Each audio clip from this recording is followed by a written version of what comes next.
அனைத்து நல்லுள்ளங்களுக்கும் வணக்கம். நான் உங்கள் ரவிக்குமார். தினம் ஒரு தகவல் அடிப்படையில் ஜியோ பாலிட்டிக்ஸ். இது ஜியோ பாலிட்டிக்ஸ் செய்தியை பார்த்தோன்னே எனக்கு ரொம்ப ஒரு மாதிரி சிரித்து கீழே விழுந்துட்டேன் அப்படின்னா பாருங்கள், என்ன விஷயமா இருக்கும்னு உங்கள் மனசுக்குள்ள அப்படி போட்டு வச்சுக்கோங்க. ஏன்னா அதை பற்றி நம்ம பெருசாக பேச போகிறோம். அதை தாண்டி சீனாவுடைய வரிகளுக்கு அப்புறம் அமெரிக்கா எடுத்த நடவடிக்கைகள் என்ன, டென்மார்க் ஒரு வேட்டு வச்சுருக்காங்க. இன்றைக்கி விக்ஸாப்பா அவர்கள் வேறு இங்கே ரஷ்யாவுக்கு போயிருக்கிறார் இல்லையா, அங்கே ஒரு சம்பவம் நிகழ்ந்திருக்கிறது. வாரி வழங்கியிருக்காங்க உக்ரைனுக்கு. அடுத்து அமைதி ஏற்படுவதற்காக ஆயுதங்களை வாரி வழங்கியிருக்காங்க. அந்த ஆயுதங்கள் பற்றின ஒரு உண்மையான நிலைமை இன்றைக்கி வெளிவந்திருக்கிறது. அதை பற்றி நம்ம முழுமையான ஆலோச போகிறோம். இன்றைக்கி நிறைய விஷயங்கள் பேச போகிறோம். நிறைய சர்ப்ரைஸை உடைக்க போகிறோம் நம்ம. அதனால் நேராக வீடியோக்குள்ளே போயிடலாம். நம்ம வீடியோக்குள்ள பொறுத்த மாதிரி நீங்கள் நம்ம சேனலை சப்ஸ்கிரைப் பண்ணலாம். சப்ஸ்கிரைப் பண்ணிவிட்டு வாங்க. மறக்காம பெல் பட்டனை கிளிக் பண்ணி ஆல் ஆப்ஷன்ஸ் கொடுங்க. வீடியோக்குள்ள போகலாம்.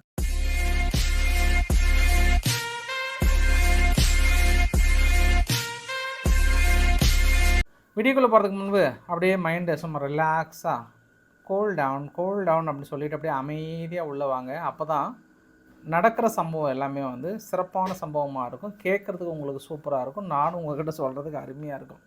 நீங்கள் ஒரு மனசை வச்சுக்கிட்டு அடா சீக்கிரம் சொல்லுப்பா, நான் கேட்டு வெளியே போகணும் அப்படின்னீங்கன்னா அது கொஞ்சம் ரிஸ்க்கு. ஏன்னா அந்தளவுக்கான சம்பவம் இருக்குது. முதல் சம்பவம் என்ன அப்படின்னா, ட்ரம்ப் அவர்களுடைய எக்ஸலத்தை பார்த்துடலாம். We are doing really well. அருமையாக பண்ணியிருக்கோம், ரொம்ப அருமையாக பண்ணியிருக்கோம். இந்த டேரிஃப் பாலிசி இருக்குல்ல, திடீர்னு போடுறாரு இல்லையா, அது எல்லாமே ரொம்ப very exciting for America people ரொம்ப எக்ஸைட்டிங்காக இருக்காங்க. அந்த world it is moving alone quickly அப்படின்னு போட்டிருக்காங்க. சரி, ஓகே, மனுஷன் ரொம்ப என்ஜாய் பண்ணிக்கிட்டு இருக்காங்கல்ல அவங்க இந்த வரி விதிப்பு. பட் நம்ம தான் உலக நாடுகளில் மக்களும் முதலீட்டாளர்கள் தான் கொஞ்சம் பரபரப்பாக்குறாங்க. அமெரிக்க மக்கள் என்ஜாய் பண்ணிகிட்டு இருக்காங்க அப்படின்னு கூட வச்சுக்கலாம். இப்போ சீனா பதிலுக்கு பேச்சுவார்த்தைக்கு வருவாங்கன்னு நினச்சாங்க. ஆனால் 125% வரி வச்சுட்டாங்க சீனா.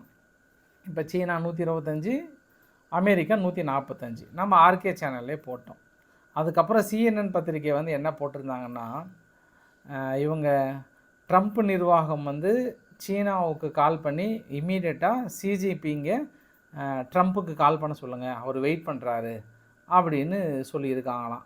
சிஜிபிங் அவர்கள் அப்போல்லாம் எனக்கு பேசணுன்னு அவசியம் கிடையாது, இன்னொரு 125% வரி விதிங்க அப்படின்னு சொல்லிவிட்டு அடுத்தது நேராக செய்தியாளர்லாம் அதுக்கப்புறம் முதல் முறையாக அமெரிக்காவை பற்றி வாய் திறந்துருக்கிறாரு. அமெரிக்கா இந்த வரியை ஆயுதமாக பயன்படுத்திகிட்டு இருக்காங்க. இது கொஞ்சம் கூட சளைத்ததில்லை. ஒரு பொழுதும் நாங்கள் இறங்கி விட மாட்டோம். நாங்கள் ஏன் இறங்கி போகணும்?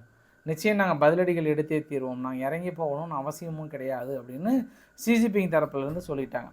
இப்போ எனக்கு என்ன சந்தேகம்னா பாருங்கள், அவங்க ஃபோன் பண்ணி சீனாவுக்கு சொல்லி சிஜிபிங்க ஃபோன் பண்ணுங்கள், நான் வெயிட் பண்ணுறேன்னு சொல்கிறது என்ன ஒரு கௌரவம் உங்களுக்கு? அதை நீங்கள் டைரெக்டாக சிஜிபிங்கிட்டே ஃபோன் பண்ணி பேசியிருக்கலாமே. அதுதான் நான் நினச்சேன். நான் பாஸ் என்ன பாஸ் உங்கள் கௌரவம்? இல்லை என்ன உங்கள் கௌரவம்? நீ எதுக்காக வெயிட் பண்ணுறீங்க? வரி போட்டது நீங்கள் தானே முதல்ல. சீனா வரி போட்டாங்களா? அவங்க எதுக்கு உங்களுக்கு ஃபோன் பண்ணணும்? நீங்கள் தான் அவங்களுக்கு ஃபோன் பண்ணணும். அதை விட்டு சீனாவுக்கு தூது விட்டு ஏங்க அண்ணனுக்கு ஃபோன் பண்ண சொல்லுங்கள், ரொம்ப நேரம் ஃபோனுக்காக சார் வெயிட் பண்ணிட்டுக்கிறாரு அப்படின்னா, எனக்கு இது கேட்ட எல்லாம் எழுதுறீங்கப்பா கட்டுரைகள். வெதர் இது உண்மையாக பொய்யா அப்படின்றது அப்பாற்பட்ட விஷயம். எழுதுகிற CNN போன்ற பத்திரிகைகள் கூட கொஞ்சம் நியாயமாக எழுதக்கூடாதா? அது அமெரிக்கா ஒன்று ஃபோன் பண்ணி தான் டைரெக்டாக சிஜிபிங்கே ஃபோன் பண்ணுவாங்களே. வேறு ஒருத்தருக்கு சொல்லி அவங்க அண்ணனுக்கு ஃபோன் பண்ணணும்னு சொல்லி அண்ணன் வெயிட் பண்ணி அங்கே ஃபோன் பண்ணாமல் வேறு விதமாக எச்சரிக்கை கொடுக்குறதுலாம் இது என்ன விதமான உலக அரசியல்? கடைசியில் எங்கள் லோக்கல் அரசியலோட ரொம்ப மோசமால இருக்குது. அண்ணனுக்கு ஃபோன் பண்ணுப்பா, அண்ணன் வெயிட் பண்ணுறான்னு சொல்கிற மாதிரிலாம் இருக்குது. இது நம்ம உள்ளூர் அரசியலில் ரொம்ப பார்த்துட்டோம்பா. இதெல்லாம் கொண்டு போய் உலக அரசியலோடு மேட்ச் பண்ணிங்க அப்படின்னா என்ன பாஸ்? நம்மளும் ஒரு பில்டப் விட்டு வச்சுருக்கோம், உலக தலைவர்கள் அப்படி இப்படின்னு வச்சுருக்கோம். நம்ம திடீர்னு இப்படி ஒரு தகவல் சொல்லி எனக்கு சொல்கிற செய்தியாளர்களையே நீங்கள் கீழே விழ வைக்கிறீங்கன்னா நீ என்ன மாதிரி ஆணால் இருப்பீங்க அப்படின்னு நான் மனசுக்குள்ளே நினச்சிக்கிட்டேன் நான். சரி, அடுத்து மிகப்பெரிய ஒரு தகவல் என்னென்னா, இப்போ அமெரிக்கா திடீர்னு ஏன் ஃபோன் பண்ண சொல்லுங்கன்னு சொல்லிட்டு கடைசியில் அவங்களே ஃபோன் பண்ணி பேசுகிறதுக்கும் வாய்ப்புகள் இருக்குது. வெதர் இந்த வரி யுத்தத்தில் யார் ஜெயிக்கிறாங்கன்றதெல்லாம் செகண்டரி கேஸ். ஆனால் செயின் லிங்க் மிகப்பெரிய அளவுக்கு பாதிக்கப்படும். ஏன்னா உலகத்தின் 2 மிகப்பெரிய ஏற்றுமதியாளர்கள் இறக்குமதியாளர்கள், ஒன்று அமெரிக்கா, இன்னொன்று சீனா. 2 பேருமே வார் யுத்தத்தில் மோதிக்கும் போது இன்னும் மோசமான நிலைமை ஏற்படும். நாளைக்கு தங்கத்தோட நிலைமையை நினச்சா நம்மளுக்கு இப்போ கூட தூக்கம் வராது. அந்த அளவுக்கு என்ன ஆக போதோ தெரியல. சரி, இன்னொரு சம்பவம் அமெரிக்காவை கோவப்படுத்துகிற சம்பவம் என்னென்னா, இங்கே ஐரோப்பாவுடைய ஃபார் ரைட் விங்கோட ஸ்பெயினுடைய பிரைம் மினிஸ்டர் பெட்ரோ சாண்டஸ் அவர்கள் இருக்கிறார்ல, ஏற்கனவே சீனாவுக்கு ஆதரவு கொடுக்குறனாரு. மனுஷன் விறுவிறுன்னு கிளம்பி நேராக போய் சிஜிபிங்க நேராக பார்த்துட்டார். நேராக பார்த்துட்டு முழு உத்தரவு, அதாவது நாங்கள் இந்த வரி பயங்கரவாதத்துக்கு எதிராக, வரி யுத்தத்திற்கு எதிராக நாங்கள் பெய்ஜிங்க்கு ஆதரவாக நடந்துக்கலான் இருக்கோம். ஏன்னா போதும், அவங்க கொடுமை தாங்க முடியலையா, தாங்க முடியல. நைட்டு படுக்கும்போது ஒரு வரி இருக்குது, எந்திரிக்கும் போது ஒரு வரி இருக்குது, திரும்பி சாயந்தரம் எங்கேயா டீ கடைக்கு போனால் அப்போ ஒரு வரி இருக்குது. என்னால் தாங்க முடியல, அதனால் நான் வந்து சீனா கூட கிளம்புறேன் அப்படின்னு யார், பெட்ரோ சாண்டஸ் அவர்கள் வந்து இன்றைக்கி முடிவு சொல்ல. ஐரோப்பாவும் அந்த மனநிலையில் தான் இருக்காங்க. ஏன்னா ஐரோப்பா வந்து ஃபுல்லாக இப்போ அமெரிக்காவுக்கு கொஞ்சம் போகாமல் அப்படியே கொஞ்சம் இழுத்து பிடிச்சிட்டு தான் இருக்காங்க. என்றைக்குனாலும் போயிடுவாங்க. இருந்தாலும் அந்த நம்பிக்கையின் அடிப்படையில் ஐரோப்பானுடைய யூரோ மதிப்பு பெரிய அளவுக்கு வளருதுங்க. 4-5 வருஷத்துக்கு இல்லாத அளவுக்கு நீங்கள் அந்த சார்ட்டை பார்க்குறீங்கள, 0.88 வந்து கீழே வந்துருச்சுங்க. ஒரு மாதத்துக்கு முன்னாடி வரைக்கும் பாருங்கள், ஆல்மோஸ்ட் ஒரு 1 பாயிண்ட் வரைக்கும் வந்தது, 1.11 வரைக்கும் வந்தது. பட் இப்போ 0.88 வரைக்குமே வந்துருச்சு. இது டாலர் அடி வாங்குது, ஈரோ வந்து பெரிய அளவுக்கு வளருது. சரி, சீனாவும் வந்து 125% வரி விதிக்கும் போது மக்கள்கிட்ட ஒரு சில உத்தரவுகள்லாம் கொடுத்தாங்க. ஃபஸ்ட்டு பேனிக் ஆகாதீங்க, பயப்படாதீங்க, அமைதியாக இருங்க. இரண்டாவது விஷயம் என்னென்னா, ஒரே சமயத்தில் உங்களுடைய பங்குகளை விற்காதீங்க, கொஞ்சம் பொறுமையாக வைங்க. அதில் ஒரு லிமிட் வச்சிட்டாங்க, 7 மில்லியனுக்கு மேலே யாரும் சேல்ஸ் பண்ணக்கூடாது. அதே மீறி தொடர்ந்து சேல்ஸ் பண்ணாங்கன்னா அவங்களுடைய அக்கௌண்ட்டை முடக்க சொல்லிட்டாங்க சீனா தரப்புல இருந்து. ஏன்னா திடீர்னு பங்குகள் ஃபுல்லாக அப்படியே சேலாக என்ன ஆகுன்னா அப்புறம் காலி ஆகிடும், ஒரு பேனிக் உருவாகிடும். அதனால் அந்த மாதிரி இதுவும் உருவாக்காதீங்க, கொஞ்சம் பொறுமையாக இருங்க, கூல் டவுன், நம்ம பார்த்துக்குறோம். இந்த வரி யுத்தத்தில் நம்மளாம் அவங்களான் இருக்கும்போது நீங்களே எங்களுக்கு சப்போர்ட் பண்ணுங்கள், யாரும் சேல்ஸ் பண்ணாதீங்கன்னு அவங்க நிறைய உத்தரவுகள்லாம் போட்டிருக்காங்க. ஒரு சில பேங்க்குகள்லாம் பேக் போன் ரெடி பண்ணியிருக்காங்க, ஃபண்டிங் கொடுத்து கொஞ்சம் பொறுமையாக இருங்க அப்படின்ற மாதிரி வந்து கொடுத்துருக்காங்க. அப்போ சீனாவும் வீழ்ச்சி அடையிறது அப்படின்னா கொஞ்சம் கீழே இறங்குது, இருந்தாலும் நாங்கள் தாக்கு பிடிச்சிருவோம்னு சொல்கிறாங்க. சரி, அமெரிக்காவும் அதே மாதிரியான மனநிலை தான் இருக்குது. மற்ற அதை சார்ந்து இருக்கக்கூடிய செயின் லிங்கில் இருக்கக்கூடிய மற்ற எல்லா ஷேரும் அதே தான் இருக்குது. அதனால தான் உலகத்தில் இன்றைக்கி இந்தியா வேர்ல்டு லெவலில் பார்த்தோம் அப்படின்னா நிறைய ஷேரை வந்து அடி வாங்கியிருக்கு. ஆனால் இந்தியா கொஞ்சம் பாசிட்டிவ் மூடில் இருந்ததுன்றது உங்களுக்கு காலையில் ரவிக்குமார் ஆர்கேச்சன்லாம் சொன்னேன் நான். அந்த பாசிட்டிவ் மூடுக்கான காரணங்கள் நிறைய சொல்லலாம். இன்று கிட்டத்தட்ட அனௌன்ஸ் பண்ணாங்க, இன்றைக்கி ஈவினிங் அனௌன்ஸ் பண்ணுறாங்கன்னாங்க, மேபி நாளை மறுநாள் அனௌன்ஸ் பண்ண போகிறாங்க. இந்தியாவும் யூகேவும் வந்து ஃப்ரீ ட்ரேட் அக்ரிமெண்ட்டு ஆல்மோஸ்ட்டு 90% முடிச்சிட்டாங்க டீலு. பார்டர் டேக்ஸ் டென்ஷன் எல்லாமே வந்து ஓரளவுக்கு வந்து குறைச்சிட்டாங்க. மெயினாக 2022 ட்ரை பண்ணாங்க, அரசியல் மாறுதல்கள், அப்புறம் யூகே கொஞ்சம் ரெசிஷனை நோக்கி போனது, இதெல்லாம் நிறைய பிரச்சனை இருந்தது. இந்தியாவுக்கும் யூகேவுக்கும் என்ன பிரச்சனை பெருசாக இழுபறியாக இருந்தது அப்படின்னா, விஸ்கிக்கும் லக்ஸுரி காருக்கும் பெரிய அளவுக்கு நீங்கள் வரி விதிக்கிறீங்கன்னு தொடர்ந்து யூகே குற்றச்சாட்டு சுமத்திட்டே இருந்தாங்க. இதே குற்றச்சாட்டு தான் அமெரிக்காவும் சொன்னாங்க. பட் இதெல்லாம் கடந்து ஃப்ரீ ட்ரேட் அக்ரிமெண்ட்டை கொண்டு வராங்க யூகேவும் இந்தியாவும். So equal investment, equal export எல்லாமே பெரிய லெவல் வரும்போது இது வந்து என்ன மாதிரியான ஒரு சூழ்நிலையை உருவாக்குன்னா, நாளைக்கு அமெரிக்கா டாமினேட் பண்ணி பெரிய புல் டவுன் கீழே இழுக்கணும்னு ட்ரை பண்ணால் கூட நம்ம இங்கே ஃப்ரீ ட்ரேட் அக்ரிமெண்ட் ட்ரை பண்ணிகிட்ருக்கோம். அப்புறம் அடுத்து ஐரோப்பா கிட்ட சக்ஸஸ் பண்ணியிருக்கோம், ஏற்கனவே நியூசிலாந்துக்கிட்ட சக்ஸஸ் பண்ணியிருக்கோம். ஸோ இதெல்லாம் பெரிய உதவிகள் ஏற்படுத்தும். அதனால தான் இன்றைக்கி இந்தியானுடைய ஷேர் வந்து பெரிய அளவுக்கு நம்பிக்கை பெற்றது. அதாவது ஏசியானுடைய மார்க்கெட் இருக்கு இல்லையா, எல்லாமே வீழ்ச்சி, இந்தியாவை தவிர மீது எல்லாமே வீழ்ச்சி அடைந்திருந்தாலும் இந்தியா மீது ஒரு நம்பகத்தன்மை வந்திருக்கிறதுக்கான காரணம் இதுவாக சொல்லலாம். சரி, இதையெல்லாம் தாண்டி, இந்த பிரச்சனையெல்லாம் தாண்டி குறுக்க அந்த கௌசிக் வந்தான்ற மாதிரி என்ன பண்ணிட்டாங்க, தைவான் உள்ளே ஓடி வந்து அவங்க நாட்டில் இருக்கக்கூடிய அந்த கேபிள் லைன், முக்கியமான கேபிள் லைன் இருக்குல்ல, அதை கட் பண்ணது யாருன்னா சைனீஸ்னுடைய ஷிப் கேப்டன் இருக்கிறார்ல அவர் தான் சொல்லிட்டு பெரிய அளவுக்கு விசாரணை நடத்தி ஒரு 100 சஸ்பெக்ட்டுக்கு மேலே வெசல்ஸ் எல்லாம் கண்டுபிடிச்சி அப்படி இப்படின்னு உண்மையை கொண்டு வந்து இப்போ சைனீஸ்னுடைய ஷிப் கேப்டனுக்கு கைது வாரண்ட்டு பிறப்பிச்சிட்டாங்க. இமீடியட்டாக வந்து கைது வாரண்ட் பிறப்பிங்க, அவரோட சொத்துக்களை முடக்குங்க, அப்படி இப்படின்ட்டாங்க. உங்களுக்கு சந்தேகம் வரும், அவர் இப்போ எங்கே இருக்கிறாரு, சீனாவில் தானே இருக்கிறாரு, அவருக்கு எதுப்பா எப்படிப்பா அவங்க கைது பண்ண முடியும்னு நினைக்கிறீங்களா? இருந்தாலும் விதிச்சிட்டாங்க, கைது வாரண்ட்டு பிறப்பிச்சிட்டாங்க. இனி அவங்க சர்வதேச கடல் பகுதியை தாண்டி தைவான்கிட்ட ஒட்டி வந்து ஏதாவது அதை பண்ணுற இதை பண்ணுறன்னு போது அந்த கப்பலில் சீனாவுடைய கேப்டன், அந்த ஷிப்னுடைய கேப்டன் தான் கைது பண்ணி விடுவாங்க. அது வேறு விஷயம். இந்த மாதிரி ஒட்டுமொத்தமாக அவங்க ஒரு 20 வெசல்ஸ்லேருந்து மொத்தம் 100 வெசல்ஸில் அனலைஸ் பண்ணதில் 20லேருந்து 30 ஒவ்வொரு கப்புக்கு கேப்டன் இருக்கிறார் இல்லையா, அது எல்லாத்துக்கும் கைது வாரண்ட்டு பிறப்பிக்கிறாங்க. சீனா என்ன சொல்கிறாங்கன்னா, இருக்கிற டென்ஷனில் நீங்கள் வேறு ஏன் அப்படி பண்ணுறீங்க, நாங்களே அங்கே ஒரு டென்ஷனாக இருக்கிறோம், நீங்கள் வந்து கைது வாரண்ட்டு அந்த வாரன்னு சொல்லி என்ன நினச்சிட்ருக்கீங்க, அதனால் கொஞ்சம் தள்ளி போடுங்க அப்படின்ற மாதிரி கொஞ்சம் எதிர்ப்பு தெரிவிச்சிருக்கிறாங்க தைவானுக்கு. இருந்தாலும் தைவான் வந்து யார் சாதாரண ஆளும் கிடையாது, அவங்க விடாக்கண்டன் கொடாக்கண்டன், அவங்கலாம் ரொம்ப ஸ்ட்ரிக்ட் ஆஃபீஸர் அவங்க. அதனால் இப்போ எங்களுக்கு சைடு கேப்பு கிடைச்சா நாங்கள் கைது பண்ணியே தீர்வுன்றாங்க. அது ஒரு பக்கம் போயிட்டுருக்கு. அதை நீங்கள் விளையாட்டு செய்திகளை எடுத்துக்கிட்டாலும் ஒரு பக்கம் எடுத்துக்கோங்க. இன்னொரு ரொம்ப சீரியஸான செய்தி என்னென்னா, இப்போ அமெரிக்கா வந்து கிரீன்லேண்டில் இருக்கக்கூடிய மக்களுக்கு மிகப்பெரிய ஒரு ஆஃபருங்க. இந்த மாதிரி ஒரு ஆஃபரை வந்து உலகத்தில் எந்த ஒரு நாடுமே அனௌன்ஸ் பண்ணாதுங்க. இது வரைக்கும் நீங்கள் அனௌன்ஸ் பண்ணியிருக்க மாட்டீங்க, இப்போ கேள்விப்பட்டிருக்க மாட்டீங்க. கிரீன்லேண்டில் இருக்கக்கூடிய ஒவ்வொரு சிட்டிசனுக்கும் மாதம் ஆனால் $10,000 ஃப்ரீ, சாப்பிடு, ஃபுல்லாக சாப்பிடு. அது இல்லாமல் உங்களுக்கு என்ன, டென்மார்க் வந்து வருஷம் ஆனால் 600 மில்லியன் கொடுக்குறாங்களா? இது இன்னொன்று சொல்லிடுறேன் நான், இந்த மாதம் ஆனால் $10,000 கொடுக்குறாங்கன்னு உடனே உங்களுக்கு என்ன ஓடி இங்கே வந்துட போகுது, அதையும் நான் சொல்லிடுறேன் நான் உங்களுக்கு. ஏன்னா இப்போ சமீபத்தில் இந்திய அரசியலில் இந்த அறிவிப்பு இல்லாமல் எந்த மாநிலத்திலையும் தேர்தலே கிடையாது.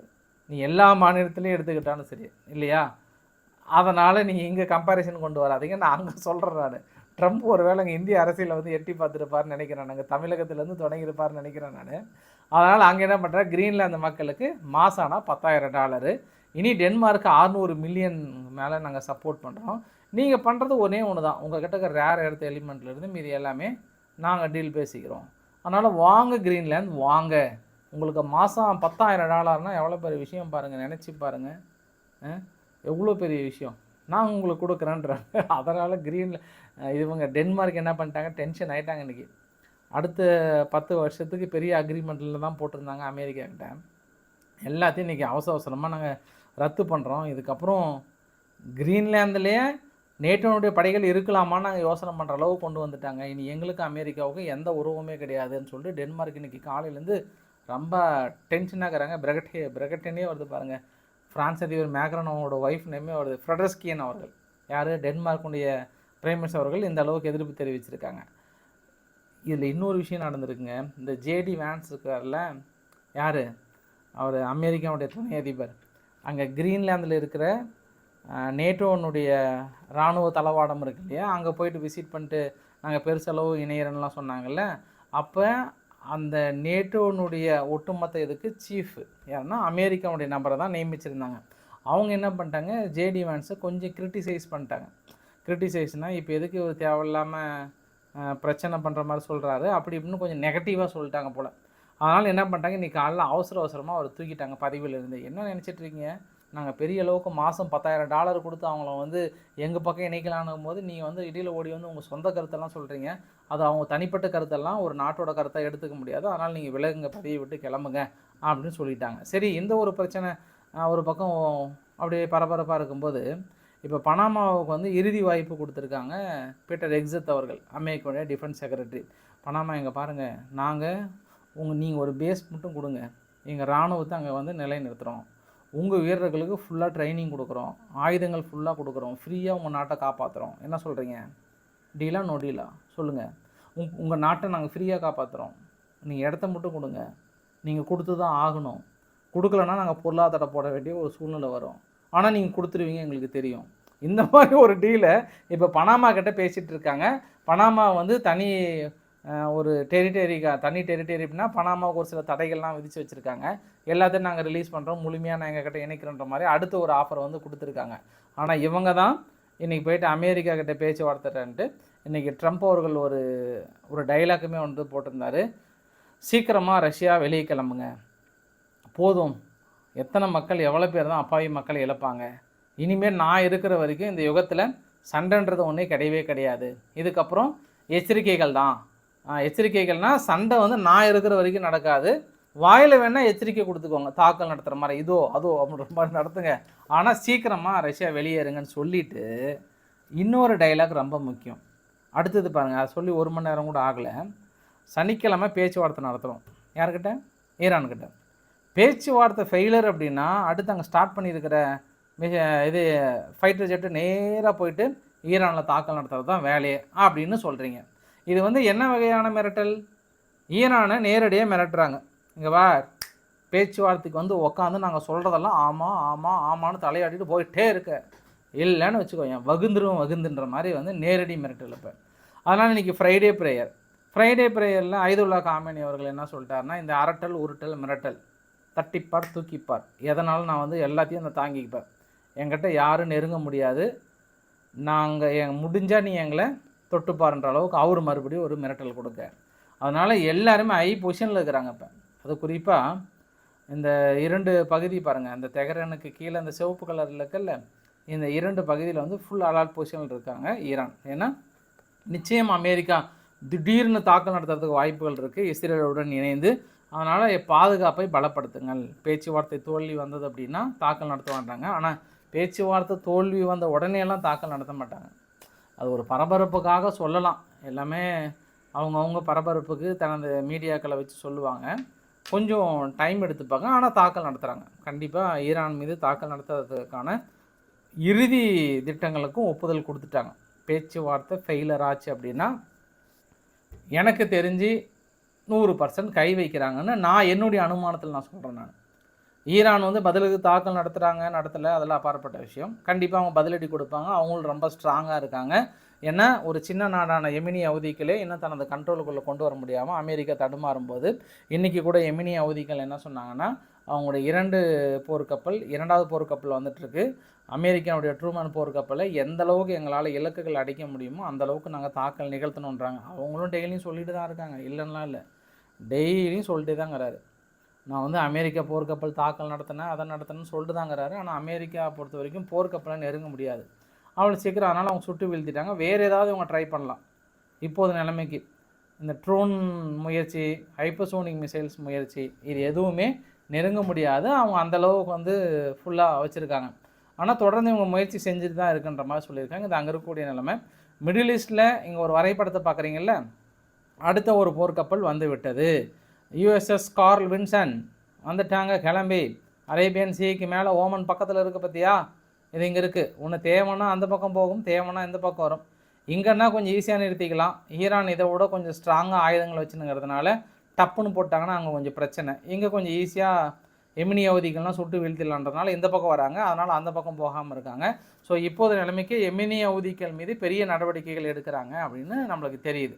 சரி, இப்போ நம்ம நேராக விறுவிறுன்னு இஸ்ரேல்னு வருது பாருங்கள், ரஷ்யா கிட்ட போயிடலாம். ஏன்னா விக்ஸாப் அவர்கள் ரஷ்யா கிட்ட போயிருக்காங்க. ரஷ்யா வந்து இறுதியாக என்ன சொல்கிறாங்கன்னா, பேச்சுவார்த்தை நடத்துறதுக்கு முன்பு முதல்ல உக்ரைன் வந்து ஆயுதங்கள்லாம் இல்லாமல் சரண்டர் பண்ண சொல்லுங்கள், நிசப்தமாக அமைதியை உருவாக்க சொல்லுங்கள், அதுக்கப்புறம் நம்ம பேச்சுவார்த்தை இதுக்கப்புறம் தொடங்கலாம், இல்லைன்னா கஷ்டம்தான் அப்படின்ற மாதிரி அமெரிக்கா தரப்பில் சொன்னதா ஒற்றர்கள் மறு வச்சுக்கிட்டு கேப் வச்சுட்டு இருக்கிற ஒற்றர்கள் சொல்லிட்டாங்க. அதனால் பேச்சுவார்த்தை என்ன நடக்குதுன்னு பார்க்கலாம். அதனால தான் ட்ரம்ப் அவர்கள் வந்து போதும் நீங்கள் கிளம்புங்க, போரை நிறுத்துங்கன்ற மாதிரி சொன்னாங்க. சரி, இப்போ ஜெர்மனி செஞ்ச சம்பவம் தான் ரொம்ப முக்கியம். ஏன்னா முன்னாள் டிஃபென்ஸ் மினிஸ்டர் இன்னும் அவர் தாங்கிறாரு, புதிய அரசு பதவியேற்றுக்கிறதுனால போரிஸ் பிஸ்டோரியஸ் அவர்கள் போயிட்டாருங்க. போயிட்டு கவலைப்படாத உக்ரைன், உங்களை நான் விட்டு கொடுக்க மாட்டேன், கண்டிப்பாக அமைதி ஏற்பட்டுரும், அமைதி ஏற்படுவதற்காக நாங்கள் ஆயுதங்கள் கொடுக்குறோம் அப்படின்னு சொல்லிட்டு இந்த லிஸ்ட்டு பாருங்கள். 4 IRST TSAM system, 300 missiles for TSAM சிஸ்டத்துக்கு, 30 MIM-104 patriotic missiles, 300 reconnaissance drone, 120 MAN PADS, இதெல்லாம் ஒரு பெரிய லிஸ்ட்டு கொடுத்துட்டாங்களா. 1,30,000 155 mm shells, 100 ground surveillance radar, 14 artillery system. அடே மளிகை சாமானை விட லிஸ்ட்டு பெருசாக போதா இந்த லிஸ்ட்டு. அதுக்கப்புறம் யூகேவும் நார்வேவும் அவங்க இணைஞ்சு வந்து ரஃபாக ஒரு 450 மில்லியனுக்கு மேலே உதவி செய்கிறாங்க. அதுவும் குறிப்பாக மறுபடியும் இந்த டைலாக்கை கேட்டால் சொல்கிறது எனக்கு கஷ்டமாக தான் இருக்குது, டென்ஷன் ஆகிடாதீங்க, கொஞ்சம் ஏற்றுக்கோங்க ப்ளீஸ். ஏன்னா யூகே வந்து மறுபடியும் நாங்கள் வீரர்களை அனுப்புறதுக்கான பேச்சுவார்த்தை நடத்திட்டுருக்கோம், எல்லாமே ஆன் த டேபிள், எல்லாமே டேபிள் மேலே இருக்கான். இப்போ வீரர்களை எந்த நேரத்துலையும் அனுப்புறதுக்கு தயாராக இருக்காங்கன்னு. அவங்க நாட்டு இராணுவ தளபதியே இதை நம்பலை. எங்கள் கிட்ட இருக்கிறது வெறும் 80,000. ஆனால் ரஷ்யா உக்ரைன் எல்லை பகுதியில் அமைதி திரும்புறதுக்கு போர் வீரர்கள் குறைஞ்சது 1,00,000 பேராவது வேணுன்றாங்க. மினிமம் 80,000 பேராவது வேணும். இதுக்கப்புறம் யூகேல இருக்கிற மொத்த வீரர்கள் அனுப்புனா கூட பத்தாது. இவங்க யாராவது ஒருத்தர் மேலே இருக்கிற கோட்டெல்லாம் கழட்டிட்டு போயிட்டு நின்றா தான் உண்டு அங்கே எல்லை பகுதியில். அந்தளவுக்கு சூழ்நிலை வரும். ஏன்னா இவங்க வீரர்களை அனுப்புகிறேன்னு சொல்லிட்டு தினந்தோறும் இந்த டைலாக்கை சொல்லிட்டு தான் இருக்கிறாங்க. எஸ்டோனியா வந்து இன்றைக்கி முதல் முறையாக ரொம்ப நாளைக்கு அப்புறம் ஒரு ஷிப்பு மெயினாக, அதாவது ரஷ்யாவுக்கு ஆதரவு பெற்ற ஒரு கப்பல், தடை விதிக்கப்பட்ட ஒரு கப்பல் பால்டிக் கடல் பகுதியில் சென்றதுக்காக நாங்கள் வந்து இன்றைக்கி பிடிச்சி வச்சுருக்கிறோம் இருக்காங்க. ஸோ எஸ்டோனியா வில் டேஞ்சர் அப்படின்ற மாதிரி அமெரிக்கா தரப்பில் சொல்லியிருக்காங்க. ஸோ அமெரிக்கான்ற பாருங்கள், ரஷ்யா தரப்பில் சொல்லியிருக்காங்க. ஸோ இப்போ தான் நம்ம விஷயத்துக்கு, அதாவது உக்ரைன் ஃப்ரண்ட் லைன் அப்படின்றவங்க வந்து ரொம்ப நாளாக உக்ரைனுக்கு ஆதரவாக எழுதுகிற ஒரு சில பத்திரிகைகள் இவங்களாம் எக்ஸ்தலத்துலேயே ரொம்ப ஆக்டிவாக இருக்கக்கூடிய ஒன்று உக்ரைன் ஃப்ரண்ட் லைன் ரொம்ப பெருமையாக போடுவாங்க. இவங்களுக்கும் யூகே இன்டெலிஜென்ட்டுக்கும் மிகப்பெரிய ஒரு போட்டி. அதாவது உக்ரைனை விட்டு கொடுக்காம சமரசமின்றி புகழ்ந்து தள்ளுவாங்க. எந்த நேரத்துலையும் உக்ரைன் ஜெயிக்குன்றதில் மட்டும் அள்ளி வீசுவாங்க. அந்த அளவுக்கு ஒரு மிகப்பெரிய எக்ஸ்தலத்தில் ஆக்டிவாக இயங்கக்கூடியவங்க, இல்லாமல் களத்தில் இருக்கக்கூடிய ஆளுங்க. சரி, இந்த உக்ரைன் ஃப்ரண்ட் லைன் என்ன பண்ணியிருக்காங்க, இன்றைக்கி ஒரு செய்தியை வந்து போட்டிருக்காங்க.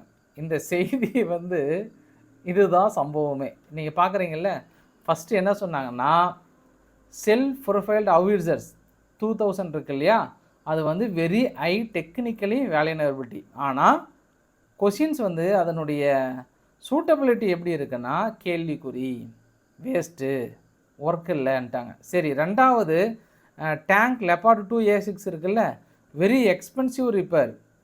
அதாவது ஃப்ரண்ட் லைனில் போயிட்டு அதை ரிப்பேர் பண்ணுறது சாத்தியக்கூறுகளே இல்லை. அது ஹெவி ட்ரோன் அட்டாக் பண்ணுற சமயத்தில் வாய்ப்புகளே இல்லை, எக்ஸ்பென்சிவ் ரிப்பேர். அதனால் அதுவுமே எங்கிட்ட ஃபெயிலரு, யாருக்கிட்ட, உக்ரைன் முன்களத்தில். அடுத்து டேங்க் லெப்பார்டு 1A5 இதெல்லாம் கொடுக்கும்போது எவ்வளோ வசனம் விட்டாங்க தெரியுமா? இதை வந்து அவுட் டு பி ரிலையபிள், சாத்தியமே இல்லாத அளவுக்கு இருக்குது. வீக் ஆர்மர், அது எதுவுமே ஆர்ட்ரிலரி அமௌண்ட் எதுவுமே வந்து யூஸ்டே இல்லாமல் போயிடுச்சு. அடுத்து இப்போ IRST ஏர் டிஃபென்ஸ் சிஸ்டம் இருக்காங்களா, அதுதான் ரொம்ப முக்கியம் பாருங்கள். அதனுடைய அம்யூனிஷன் வந்து ரொம்ப எக்ஸ்பென்சிவாக. IRST ஏர் டிஃபென்ஸுக்கு மட்டும் கொடுத்துட்டு இந்த அம்யூனிஷனை விலைக்கு வாங்க சொல்கிறாங்களாம். அது இவங்க பொருளாதாரத்தில் முடியாதுன்றாங்க, அதுவும் கஷ்டன்றாங்க. அமெரிக்காவுடைய பேட்ரியாட்டிக் ஏர் டிஃபென்ஸ் வந்து கொடுத்தாங்க, யூஸ்ஃபுல் தான் உக்ரைனுக்கு. ஆனால் என்னென்னா, அந்த கீழே இருக்கக்கூடிய வெஹிக்கிள் இருக்குது பற்றி, அதை வந்து பழசு கொடுத்துட்டாங்களாம். அப்புறம் அதுக்கான சப்ளை ஸ்பேர் பார்ட்ஸும் ஒழுங்காக வந்து சேரலையாம். இந்த மாதிரி ஒரு லிஸ்ட்டை போட்டு இதில் அது குறிப்பாக பாருங்கள், ஃபைனலாக கீழே இருக்கிறது என்ன சொல்லியிருக்காங்கன்னா, ஜெர்மனி அட்டாச்டு இன் உக்ரைன் வந்து அந்த மிலிட்டரி இதெல்லாம் கொடுத்துருக்காங்கல்ல, எல்லாமே எக்ஸ்பென்சிவ் ரொம்ப ரொம்ப அதிகம். ஆனால் இந்த வெஸ்டர்ன் வெப்பன்ஸ் எதுவுமே வந்து சரியாக வேலை செய்யலை, எல்லாமே டேமேஜ் ஆச்சு. அப்படின்னா மறுபடியும் எங்களால் கயிறு கட்டி கூட இழுத்துட்டு வர முடியாத சூழ்நிலை, பெருசாக எங்களால் சாதிக்க முடியல உக்ரைனுடைய ஃப்ரண்ட் லைனில். இதெல்லாம் அங்கே உக்ரைனுடைய இராணுவம் வகுக்கப்பட்ட இந்த தோல்விக்கான காரணங்களில் கொடுக்கப்பட்ட இதுவும் ஒரு லைன். நம்ம ஏன் வெஸ்டர்ன் நாடுகள் வந்து இவ்வளோ ஆயுதங்கள் கொடுத்தோம், நம்ம ஏன் குறிப்பாக ஜெர்மனியோட ஆயுதங்கள் பெருசாக சஸ்டெயின் இல்லைன்னா, இதெல்லாம் இதுக்கு முன்னாடி கதையை விட்டுருந்தாங்க. ஆனால் இப்போ கொஞ்சம் கொஞ்சமாக உண்மை வெளியே வருது. ஐயா நம்ம தோத்துட்டோம் ஐயா, ஒன்றுமே வேலை செய்யலை ஐயா, எல்லாம் முன்களத்தில் போயிட்டு வேஸ்ட் பண்ணி வச்சுருக்கோம், எல்லாமே சும்மா ஒரு வசனத்துக்கு. இப்போ புரியுதுங்களா பாஸ்? அப்போ இருந்து நான் சொல்லிகிட்டு இருக்கேன், இவங்க கொடுக்குற ஆயுதங்கள் சும்மா பேருக்கு சொல்லுவாங்க. நான் நிறைய ஒரு தடவை எக்ஸாம்பிளோட சொன்னேன். நான் இந்த அமெரிக்கா கொடுக்குற ஆயுதங்களும் சரி, இல்லை ஜெர்மனி கொடுக்குற அந்த பேட்ரியாட்டிக்னு வருது பாருங்கள், லெப்பார்டு டேங்கெல்லாம் வந்து ஒரு ஏழை விவசாயி 3 வேளை சாப்பாடுக்கே கஷ்டப்படுகிற விவசாயிக்கிட்ட கொடுத்து, BMW காரை வச்சுக்கோ எங்கேனாலும் போயிட்டு வா அப்படின்னா, சைக்கிளில் கூட போக முடியாமல் நடந்து பஸ்ஸில் போகிற ஒரு ஏழை விவசாயிக்கிட்ட ஒரு BMW காரை கொடுத்து, நீ வச்சுக்கோ, நீ வந்து யூஸ் பண்ணிக்க, எங்கேனாலும் போயிட்டு வா, கூலி வேலைக்கு போனாலும் இதில் போயிட்டு வான்னு சொன்னால் எப்படி இருக்குமோ அந்த ஒரு நிலைமை தான் இங்கே கஷ்டப்பட்டு கொண்டு இருக்கிறது உக்ரைன் அப்படின்றத நீங்கள் சொல்லியிருக்காங்க. புரிஞ்சுக்கிட்டோமா பாஸ்? தெளிவாக புரிஞ்சுக்கிட்டோம், ரைட்டு.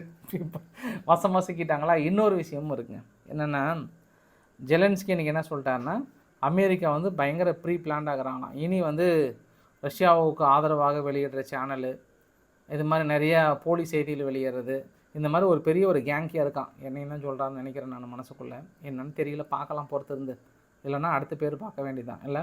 சரி, விஷயத்துக்கு வரேன். நான் அந்த எல்லாத்தையும் நம்ம பேன் பண்ணணும், ஒட்டு மொத்தமாக நிறுத்தணும் அப்படின்ட்டு எக்ஸ்தலத்தில் போட்டிருக்காங்க. கூடிய விரைவில் அந்த அனௌன்ஸ்மெண்ட் வருதுன்றாங்க. அப்படின்னா அங்கே வெஸ்டர்ன் நாடுகளை மொத்தத்தையும் நம்ம பேன் பண்ண வேண்டியது தான்.